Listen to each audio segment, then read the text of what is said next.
sejak kemarin. Tadi seperti yang sempat saya ungkapkan bahwa ada 11 tersangka yang sudah ditetapkan oleh KPK, salah satunya Wamenaker Noel Ebenezer.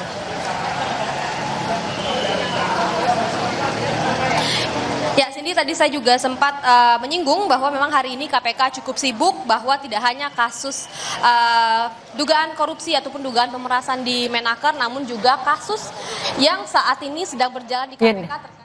Dan sesaat lagi, 11 tersangka termasuk Wakil Menteri Ketenagakerjaan Immanuel Ebenezer atau Noel, setelah diperiksa KPK dan setelah mengenakan rompi oranye, akan dibawa menggunakan mobil tahanan untuk selanjutnya ditahan selama 20 hari ke depan. Immanuel Ebenezer, seperti yang kita saksikan sama-sama layar kaca, saudara, sudah keluar dari gedung Merah Putih KPK. Immanuel Ebenezer bersama dengan 10 orang lainnya sudah ditetapkan sebagai tersangka dalam kasus dugaan pemerasan dalam pengurusan sertifikat K3.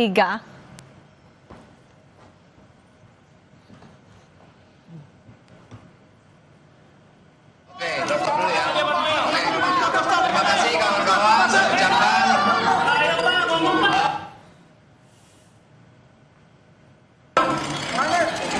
Saya ingin sekali pertama, saya meminta maaf.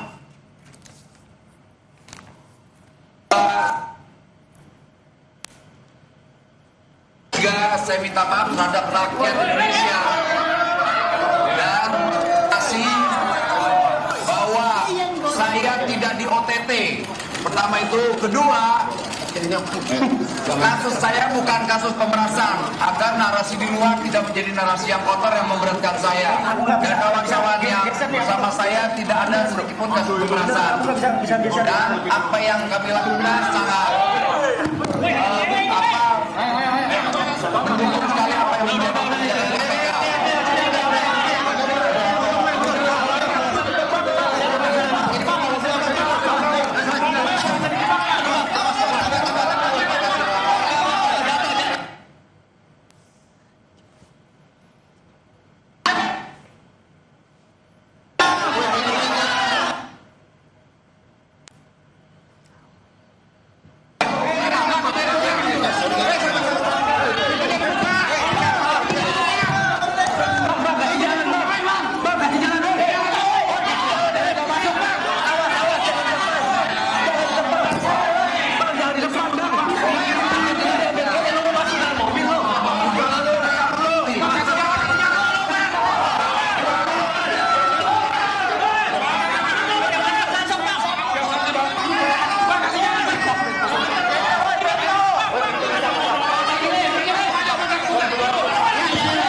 Setidaknya ada 3 poin yang tadi disampaikan Noel ketika keluar dari gedung Merah Putih KPK. Yang pertama, ia meminta maaf kepada rakyat.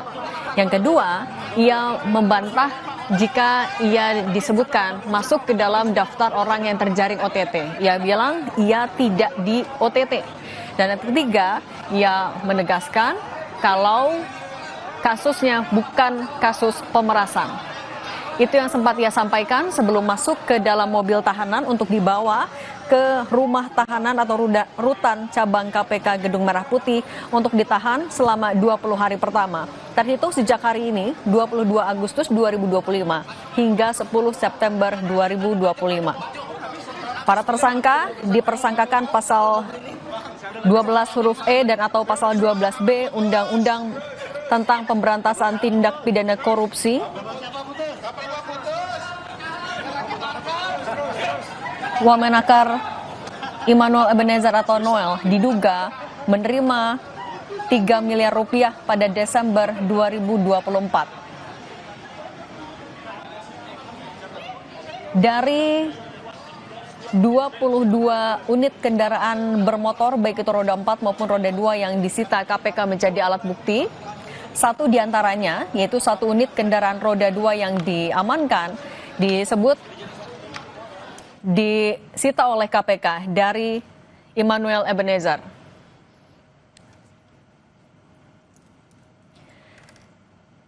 Immanuel Ebenezer sebelumnya masuk ke dalam beberapa orang yang ditangkap oleh KPK dalam kasus dugaan pemerasan pengurusan sertifikasi K3 atau keselamatan dan kesehatan kerja.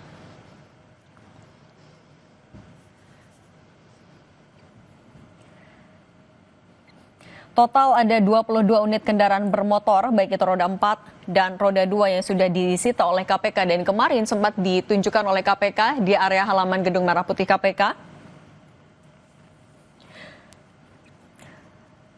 Dari yang disampaikan, para tersangka diduga menggunakan modus memperlambat, mempersulit, atau bahkan tidak memproses permohonan pembuatan sertifikasi K3 yang tidak membayar lebih.